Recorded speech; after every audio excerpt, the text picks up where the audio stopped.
काय म्हणताय? मजेत ना?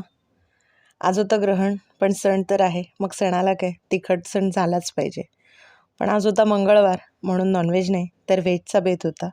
पण सण झालाच पाहिजे, म्हणून मग टम्म फुगलेले असे भाजणीचे वडे आणि त्याबरोबर मी केले काळ्या वाटाण्याची उसळ. तर चला बघूया आज काय काय होतं स्वयंपाकात. बघा, वडा छान टम्म फुगला आहे. आता ताटात बघूया आपण काय काय. हे आंबट गोड लोणचं आहे, गोड, त्याचबरोबर आहे ही चटणी ओल्या खोबऱ्याची, दही आहे आणि काळ्या वाटाण्याची उसळ. त्याचबरोबर आपला आजचा हिरो म्हणजे वडे, भाजणीचे वडे. भाजणीच्या वड्याबरोबर जर नॉनव्हेज नसेल तर काळ्या वाटाण्याची उसळ ही खूप सुरेख लागते. करून बघा, याची रेसिपी पण टाकलेली आहे. आणि ही थापवडी आहे. व्हेज म्हटलं की एका नुसत्या पदार्थावर चालत नाही, बरंच काही लागतं. नॉनव्हेज असेल की एकच करून चालतं. त्यामुळे आज मी एवढं सगळं केलं होतं. तुम्ही काय केलं आज? तुम्ही सण साजरा केला की नाही मला नक्की सांगाल.